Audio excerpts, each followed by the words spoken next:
What's going on, YouTube? My name is Dave Sarner, and I'm the host of the Rise and Fall Fantasy Football Show. Welcome to Week 3 edition, Episode 2. In this week's episode, we're going to go over 4 more games from the 1 o'clock docket here for Week 3 and go over a game-by-game analysis for all of those matchups to break down everything you need to know for your players within those games for your Week 3 lineups. Now, as always, before we get into the game-by-game analysis for each of these games, we wanted to talk about some news, notes, and injury updates that you need to know before going any further. In the Las Vegas Raiders versus New England Patriots, the Raiders are looking to go 3-0 for the first time in a really long time. Let's be real.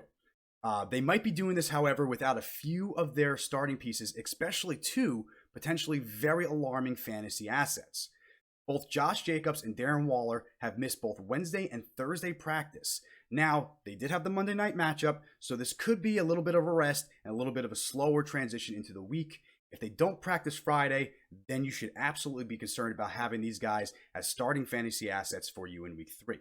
Henry Ruggs is also limited, but he was there in Thursday's practice. He has a hamstring and a knee injury, and we are not sure if he's going to end up playing. If Darren Waller and Josh Jacobs do miss and Ruggs does go, it could be a pretty good day for that wide receiver, the young guy. Even though he hasn't put up the numbers quite yet, someone is going to need to get those targets. On the offensive line for the Las Vegas Raiders, Richie Incognito did leave the game Monday night, and it is confirmed he does have a Achilles injury. Not a torn Achilles, but an Achilles injury, but he is on IR. I'm told it's potentially, I believe it's only the 3-week IR, so he should be back in the lineup in a couple of weeks or so. But not having your starting left guard, potentially your running back, tight end, could be disaster for Las Vegas going into New England. On New England's side, the really only update that we have is that James White is still not at practice after the tragedy that happened with his family. Honestly, the only thing that I can say here is, James, my heart's with you, and I'm sure everyone out there, our hearts are with you. It's a terrible thing that happened. When he is back in the lineup, guys, put him in. He's going to score a touchdown. I can guarantee it. He's going to have a big game whenever he does decide to come back. Obviously, James, take your time. In the Tennessee and Minnesota matchup, A.J. Brown still not practicing Wednesday. That is a big loss for them if they can't get him going again. I expect Jonnu Smith to really step up once again, and maybe Adam Humphries or Corey Davis will kind of fill the slack with a few receptions, maybe even a touchdown. The next matchup is the Washington football team and the Cleveland Browns in Cleveland. Now, Washington has had a few injuries. They're dealing with losing Brandon Scherff, their starting right guard, to IR for a few weeks with a sprained MCL. And unfortunately, there could be potential they miss right tackle Morgan Moses, who has an injury, who wasn't practicing but did come back on a limited basis. It does seem like he is trending in the right direction, although that offensive line for Washington is absolutely extremely thin. Expect Cleveland's defense to do some really good things, especially with Scherff out. However, you'll listen to it in the pod. We do talk about tempo in that game that could be key. Now, on the defensive side of the ball for the Cleveland Browns, they are a good start, but be mindful that they may be without cornerback Denzel Ward. He did come up on the injury report on Thursday with a groin issue. It is a new injury during the week. So this happened on Thursday. That is never a good thing for a starting player to all of a sudden get some kind of weird injury. That could be really disastrous for them if they don't have him. I don't expect the pass rush to let up. I think they're going to play well for Cleveland. But not having that secondary could be a good game for Terry McLaurin. He had a good one last week. Maybe we expect him to do it again. The Los Angeles Rams will go into Buffalo in what could be a high-scoring game. On the Buffalo side, though, they are going to be without running back Zach Moss, who is officially out for Week 3. John Brown, however, is trending in the right direction. If he does go, put him in your lineups until he's healthy. You ride the John Brown train. Even with the production that Stephon Diggs did last week, John Brown was still consistent, putting up 15 to 16 fantasy points in a half-point PPR. You want that kind of guy as your wide receiver 2, 3, or really your flex, 100%. On the other side of things, Los Angeles Rams running back Malcolm Brown did return to practice, full participant on Thursday. He is expected to play. Darrell Henderson owners, this could be a snag in the 3-headed running back situation that we have there. However, the other running back in that 3-headed backfield, Cam Akers, didn't practice. It's said that his progression from his rib injury is going a little slower than usual or than expected. So don't expect him to potentially play this week. It should be a 2-man show with Henderson and Brown. That is all the news, notes, and injury updates that we have for you as of Friday morning. Now, here is episode 2. So the next game up here, we have the Las Vegas Raiders, who got their first victory in Las Vegas last night. I just want to say real quick, that stadium is gorgeous. Gorgeous. It makes me so mad at the MetLife Stadium. So I'm like, really, guys? Like, this is the last old guard when it came to the new stadiums. I'm like, this is what we got. I agree with you. I'm hoping Washington gets a really nice stadium like that. I think the name, the Death Star, it could be such a cool. Fucking it's perfect, man. It's perfect for that. Like, and it's perfect for Raider Nation, in my opinion, if that's the name, the nickname they go with, right? But Raiders, Las Vegas, going up against the New England Patriots. Matt, I'll be honest, man. New England came out passing the ball, and they looked good. Now, Seattle's defense ain't what it once was. There are a lot of issues there, especially the pass rush. So I don't know if that's just a product of a bad pass rush in Seattle or just a high-powered, battle that they were having with Russell Wilson. But I do know Cam is for real. He's a must start. He's a QB1. I had him in my low end feast column, like 10th on the list. But he should be all you can eat at this point. He might be elite status already if he does what he did. He's back to that. What was it? 2010? He was the no. That was when he got drafted. 2011. No. I think it's 2011, 2012 or something like that. Yeah, it was when I was graduating from college. I remember because no. It was before because Robert Griffin III is 2012. It was 2011, year before. 2015, he was an MVP. Yes. So he got drafted 2011. Sorry, but in 2015 he was the MVP. My bad. Right. That's what I was looking for. Right. Cam Newton, 34 fantasy points, 397 passing yards, and a touch. Interception. He had the 47 rushes, and again, another 2 touchdowns rushing from last week. Matt, I already had him as QB1 in the feast column thinking that he was going to get a bunch of rushing touchdowns, and that was going to be the strategy this year. And it was true.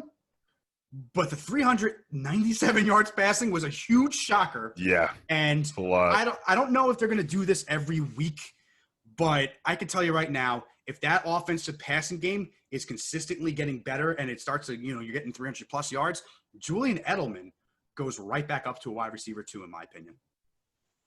Agreed.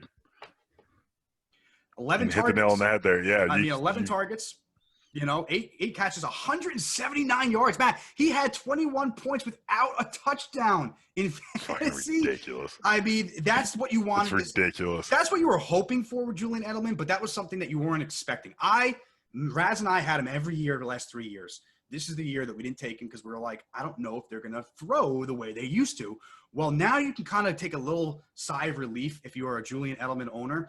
You have someone who can go off for you. He's going to have more boom or bust type of weeks this year, in my opinion, but he's going to have some pretty good boom weeks, especially if the targets get up there. Yeah. Another guy on this list, Matt, we talked about in the Fab list segment, N'Keal Harry also had 12 targets, and this is why I had him on the list, Matt. 12 targets, 8 receptions for 72 yards.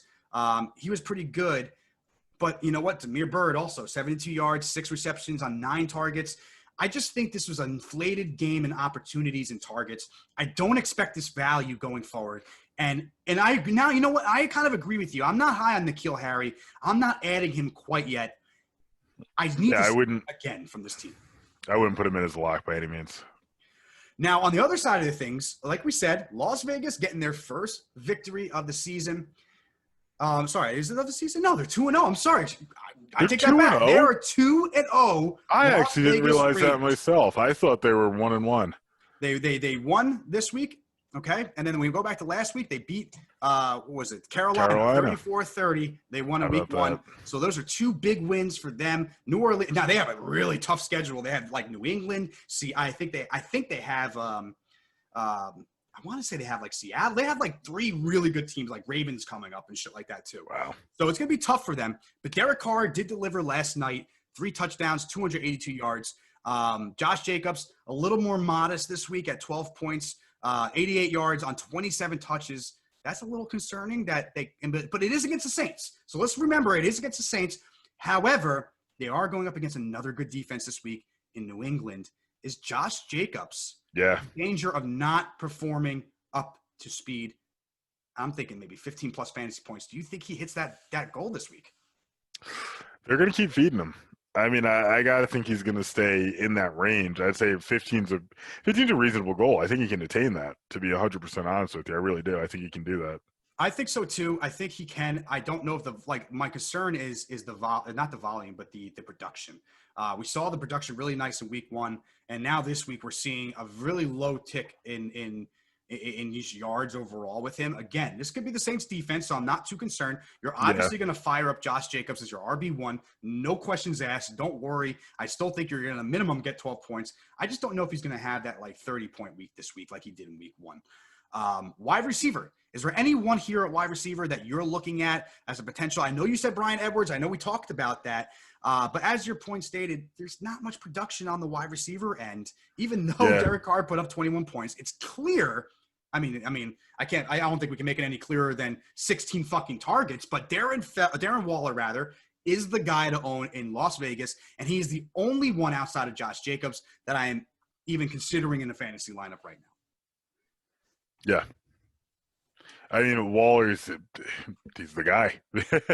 I think eventually we see Bryan Edwards break out, but for right now, it's all him. It's a Darren Waller show. Like I narrowly held off a victory against him this past week. He made me super nervous. I was sweating. I couldn't even finish watching the game because I was so nervous. So I think he's definitely pretty important there. Now it's funny because now I look at the rest of them and I'm like, you know what? Do we see one receiver break out here? Do we see anyone break out? And I just don't know who Stephon Gilmore is going to go, and cover.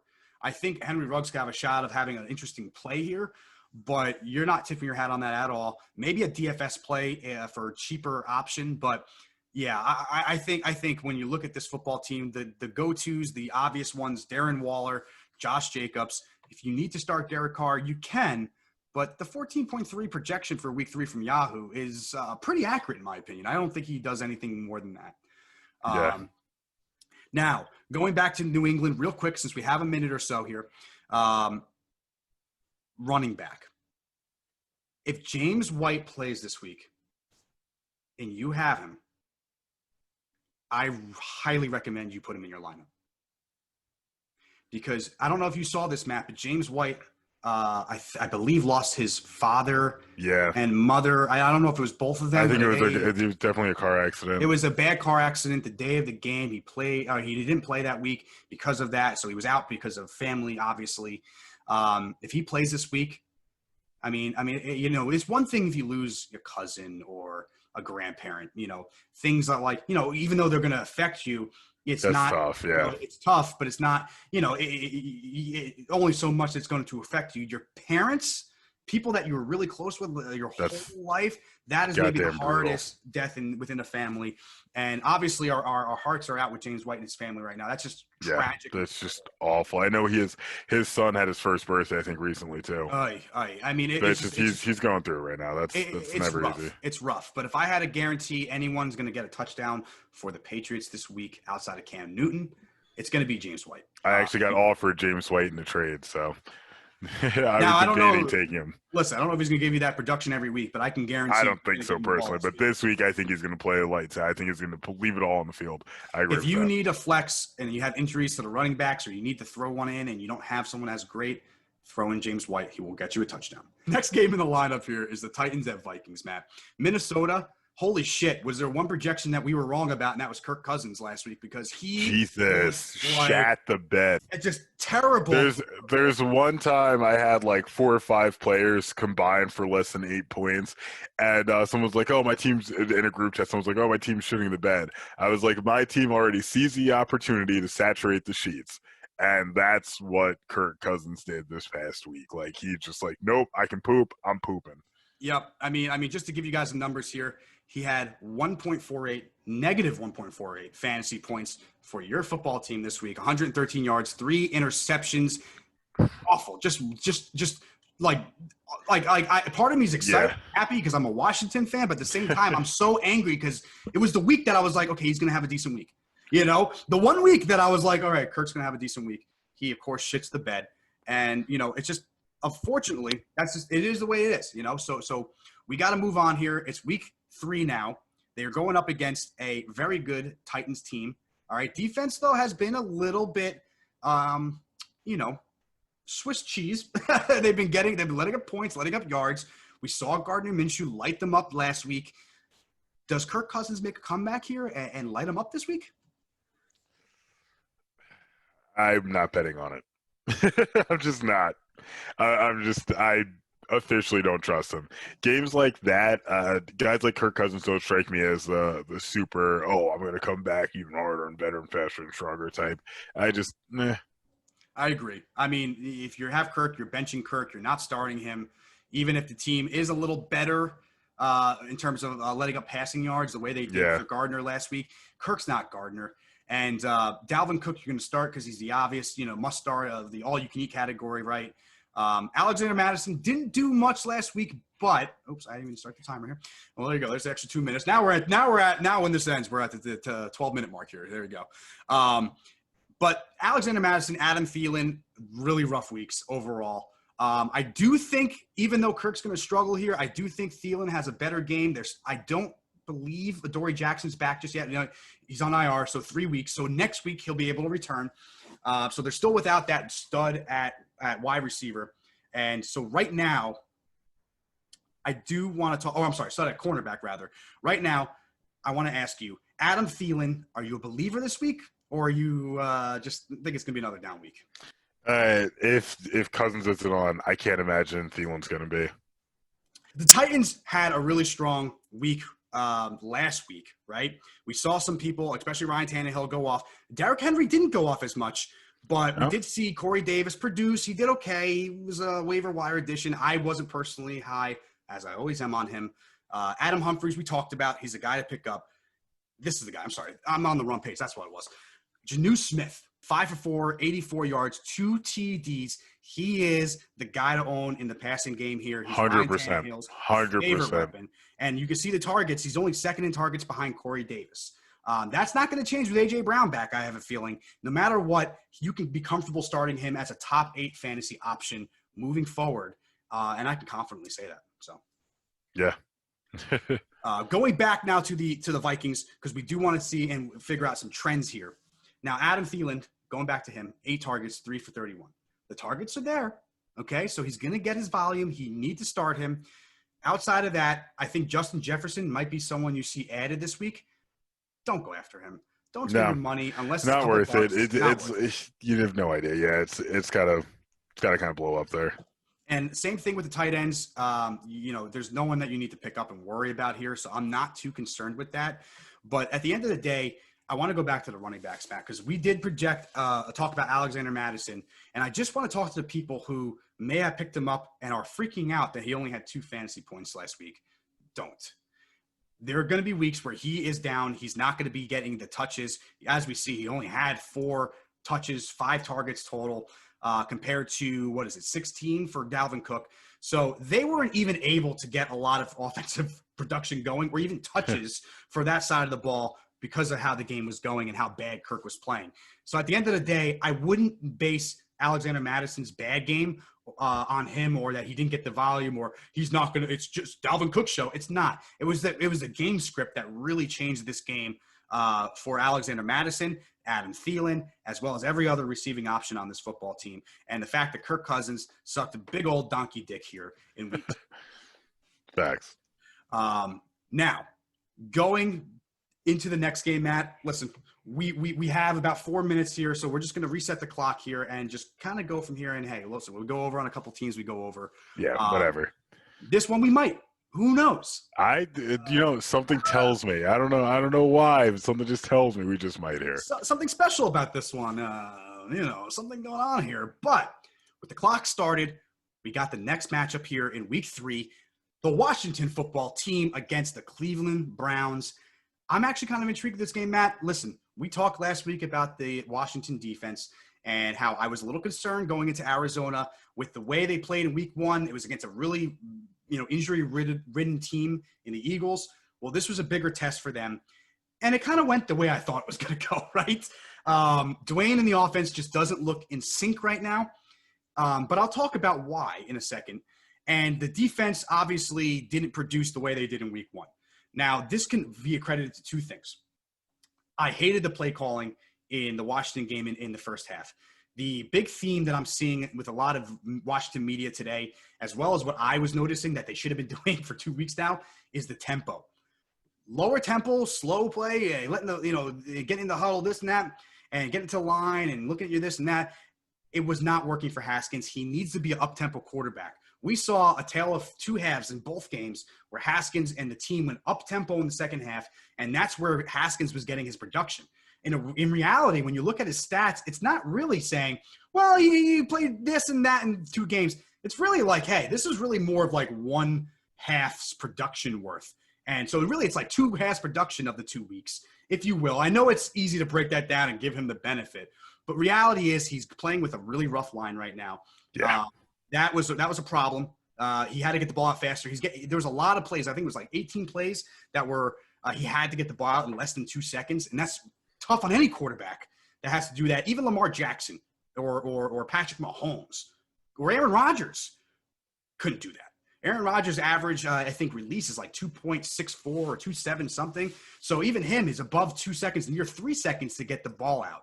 So when you have less than 2 seconds, I don't care how good or bad you are as a quarterback, you're not going to be able to get the passes and the progressions that you need to read to get good, stable plays. With that all being said, second half is what I really looked at with this game, and that's where the production came. Terry McLaurin went off in the second half. 10 targets, 7 for 125 and a touch. Finally seeing that from what we thought we were going to get from him in year 2. What's crazy is that, like, I'm surprised teams aren't just onto him. Like, you know, if I'm playing the Washington football team, I'm focusing most of my guys on McLaurin. Yep. Like, this is the one real big threat on this offense. So the fact that he's still getting loose for this kind of yardage and a touchdown is just crazy to me. And it really is when you watch them, like, straight up, you know, he's the only guy on the field that's open. And so you're right. It's his route running, his speed, his smarts, his anticipation, his knowledge of football in general is beyond anything in a second-year player that I've seen in a long time. I know that's like, you know, I'm a fan, so of course I'm going to say that. But if he was on any other team right now, he would be a top 10 receiver, hands down. Oh my God. So he would have gone so early in drafts. Exactly. Now this week he has a tough matchup again.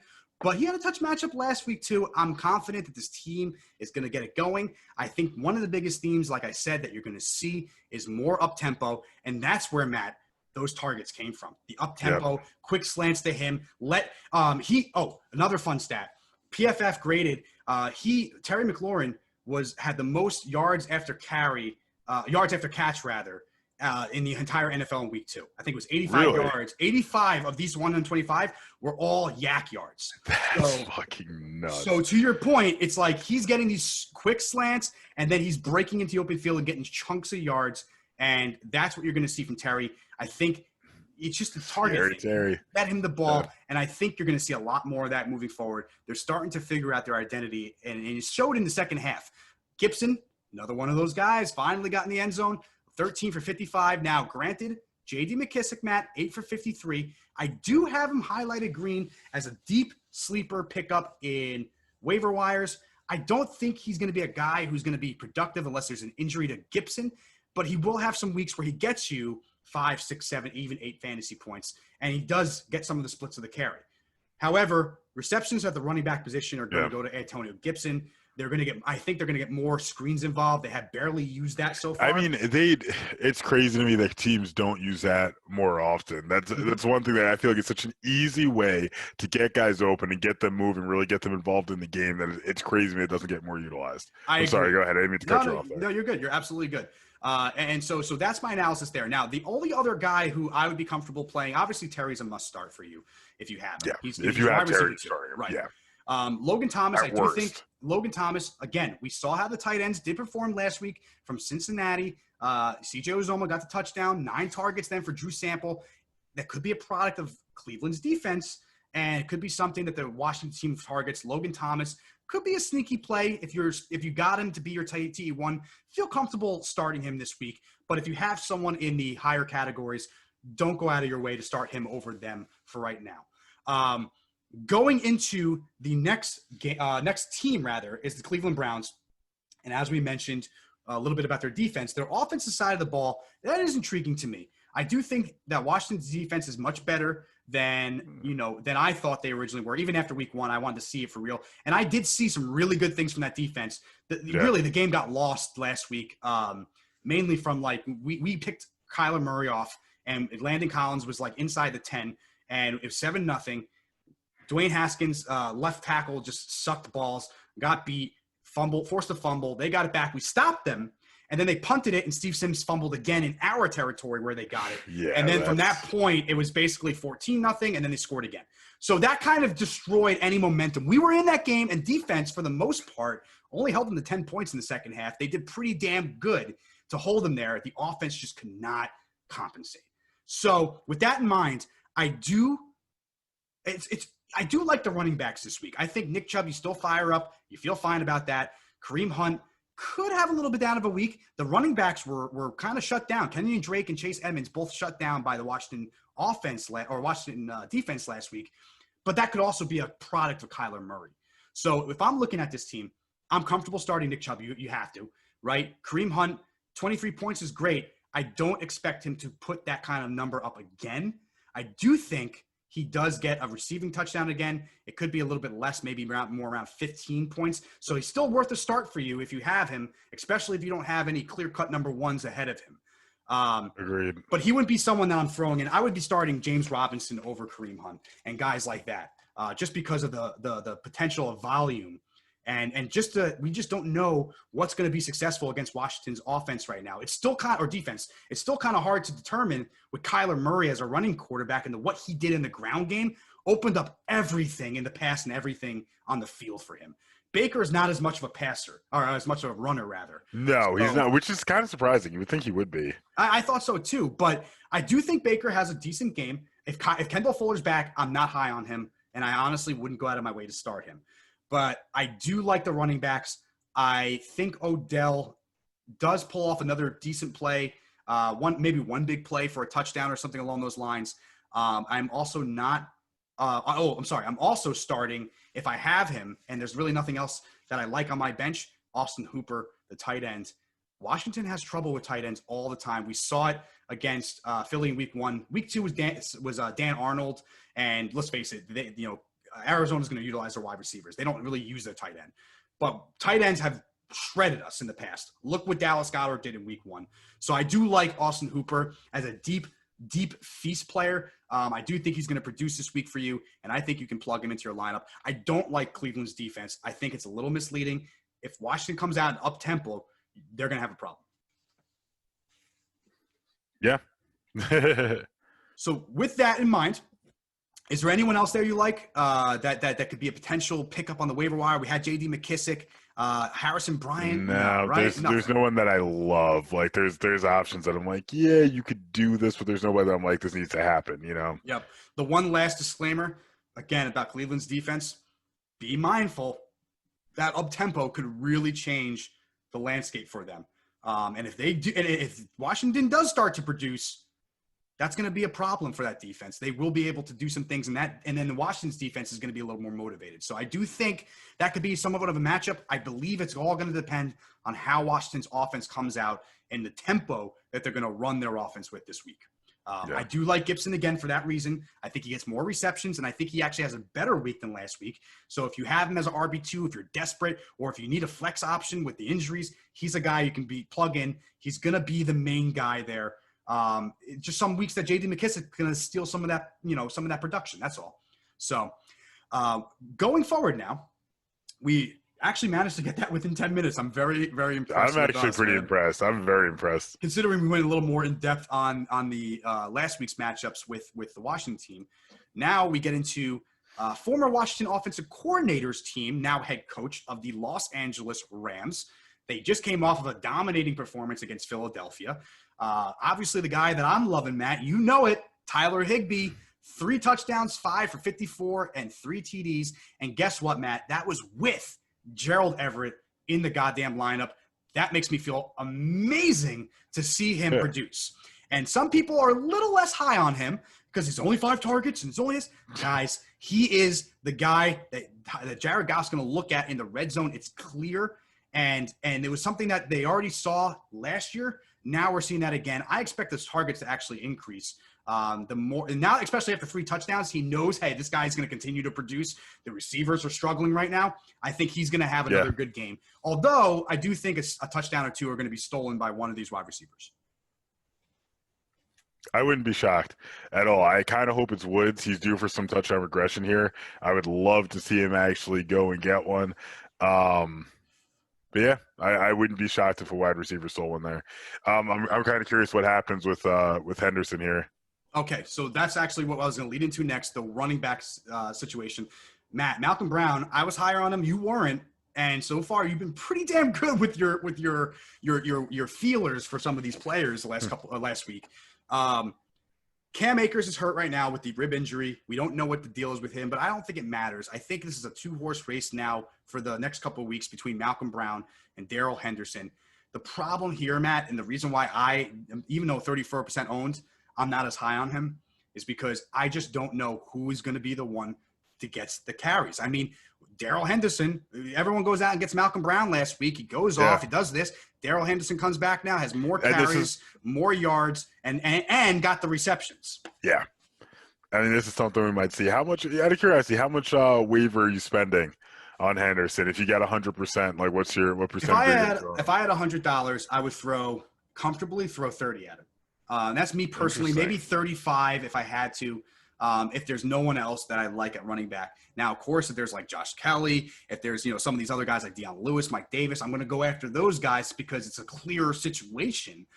But from a fantasy perspective, if you needed to rely on him, I think he's worth, the ad.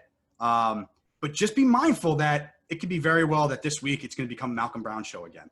Malcolm Brown does have that injured hand, you know what I mean? And they drafted Henderson kind of early last year for a reason. He kind of showed it off, this year. So it's a tough call for sure. It really is. Like I currently got a bid on him. I'm debating if I should up it. I think I'm going to right now. We'll see how that goes. I'm looking in the $20 range. Well, because then you got to look at, okay, well, what happens when Cam Akers comes back? Because he was a high draft pick, right? So it's like, very true. Who do you know? It's not even the two-horse race that's scaring me from Darrell Henderson. It's the three-horse race with Cam Akers and the splits. I don't like just the three potential guys that can do it any given week and a coach that will do that. That's why I stay away from New England running backs. It's why I stay away from San Francisco running backs to a degree. It's tough to I personally don't want to deal with the headaches of figuring it out every week, Yeah, I don't blame you. So personally, Mike Davis is a much better handcuff. I mean, if you want to go for the sure thing, I think, even though it's going to be a competition with Devontae Freeman and Deion Lewis, those two guys can be a huge option. And then, of course, if Josh Kelly is there, you take him. He has that role in a Melvin Gordon role. Going back to the receivers, Matt, Robert Woods and Cooper Kupp both kind of had some down games last week. I do expect one of them to score again, and I actually think it's going to be Cooper Kupp this week. But, again, you're going to fire them up, if you will. There are some guys that I do think could be potentially better options this week in your fantasy lineups. We'll kind of talk about that in the feast or famine. But Cooper Kupp getting the targets in the receiving game, Robert Woods getting the touchdown in the rushing game. However, both had a decent amount of attempts and almost the same amount of targets. I just don't think when you're looking at these receivers, you're trusting anyone outside of those two. Van Jefferson could be a popular ad down the road, but he's not worth anything right now. Yeah, I agree. He's not doing anything right now. Gerald Everett, not worth a damn thing. And, Tyler Higbee, you're firing up this week against a good Bills defense. But this could very well be a shootout. With the way the Buffalo is playing right now. Holy shit. I mean, the team in our league now has a couple, and I'm so stunned and so thrilled that I actually invested in them this year because they have really worked out for me. Josh Allen, man. Josh Allen is a stud. He is a QB1, and he is very, very close to being in the all-you-can-eat category. The must-plays, if you have him over, none of those guys, you start him. Because he is that good. He is throwing better. He is making the better throws, the better reads. He has a new explosive weapon who truly is just going off now after this week. And he has a really good run game and a great defense behind him. He is the right kind of guy to have this year. 34 fantasy points this week in a shootout against Miami that was thunder delayed or rain delayed. But he ended up having an amazing game. Got John Brown involved. My boy for week 2, another good week for him. Stephon Diggs, though. 13 targets for 8 receptions, 153. He's finally here Lock him in as your wide receiver 2 now. You should be feeling good about Stephon Diggs. Don't look back. Don't overthink things. This team is a high-powered passing offense now, as well as a rushing offense. And John Brown, Stephon Diggs has to be must-starts for you guys as long as they're hot, all right? Or as long for, in terms of John Brown, as long as they're healthy. Agreed. Running backs are a different story, though, Matt. Devin Singletary, Zach Moss. I don't trust any of them. I don't trust them either. It's 12 points and 9 points projected. I don't like it. Rams defense is very good. Now, we did see Miles Sanders do really well, but I think that was because they were keying in on just destroying Wentz and whatever pass game they had. I do think one of them could go off this week, but I actually have Zach Moss as my player to watch this week. We saw little rumors of fumble issues and issues. Sorry, no worries. Devin Singletary and things that they were kind of a little bit on the edge about having him as the guy. And there were already little rumblings about Zach Moss. Well, now 10 carries, 56. He played well. He had 5.6 carry. He had the 3 for 2 for 20. But I think in this matchup in particular, the run game is going to be where we're going to see a lot of aspects that need to be produced. And I think Zach Moss is going to be the guy to potentially do it this week. It is a deep play, and I don't really have a specific reason for it. I just really think that you see the targets, you're going 13 against 8, and Zach Moss is a backup. We saw him score in week 1 from that position. I think he vultures another one this week, and he might end up being the more productive guy. But to be clear, I'm kind of staying away from both these guys this week in DFS and in my lineups. I'm only targeting Josh Allen, John Brown, Stephon Diggs. DFS, by the way, Josh Allen, maybe John Brown matchup would be a really nice little play. Allen might be a lot more now, but who knows? I'm still just shocked by this Stephon Diggs number. Like, this stat line blows my mind every time I look at it. I'm just like, how? I just didn't see him being that productive his first year there. I really just did not. But, I mean, it was clearly a great signing by the team. I just didn't see them being productive overall in that category. And I thought like it was going to be a real downgrade for him this year compared to being in Minnesota with a more high-powered, quote-unquote, passing offense. But it seems like Buffalo has made that transition. I was on the fence, and I was kind of hoping, right, and I was correct about, John Brown in week 1, and I was confident week 2 starting him again, and he went off for me again. I can tell you right now, Matt, John Brown will most likely get hurt at one point or another. And then all of a sudden, Stephon Diggs is a top 10 fantasy wide receiver. So if you got him for a cheaper value in your draft or a later round, you are fucking ecstatic. He is one of my ascenders into the feast category, high-end feast. He's going to be top of that list, potentially even all you can eat. Feast. He's a high-end feaster. All right, he's going to make you full Entering and the sleep buffet for 15 fucking hours and put you in a fucking coma. He is going to reward you for being smart and taking the risk on him this year in what we thought was going to be a less than stellar passing offense. Obviously, you're going to put Josh Allen in the mix. You're going to throw Stephon Diggs, John Brown. Buffalo's defense, I have in one league. I do think there is potential that this Buffalo defense can have a pretty damn good game if Goff has one of his bad games. It's really hit or miss depending on how Goff's going to play. It's always like that with defenses against them. Agreed. I do think that he does struggle a little bit this week. We'll see less yards maybe, a little bit more passing or a little more touchdowns rather to a couple players here or there. But I think the Bills really sneak or shatter. Not shatter this one, but I do think they win by a comfortable 10 points. Yeah. I mean, I honestly, I think Buffalo's on a roll here. I made a bet beginning of the year with a couple of friends about who was going to win the AFC East. I took the Dolphins, and now I'm not gonna lie, I'm a little nervous about it because the Bills are really coming out just hot. They're playing well, and I mean, honestly, it's good for Buffalo. I hope they keep it up. But I could actually very much see them winning this game. And personally, Buffalo fans, you suck because like you guys are like the most like. You guys are acting like you're, the New England Patriot fan base, but I am happy for you guys. I know it's been a while since you guys have gotten, had this kind of team. I'm jealous, I think is the most truthful statement I can say here. But I have shares of Josh Allen and John Brown, so I'm fucking ecstatic. I'm really happy I invested in those quarterbacks, and I know you do too. So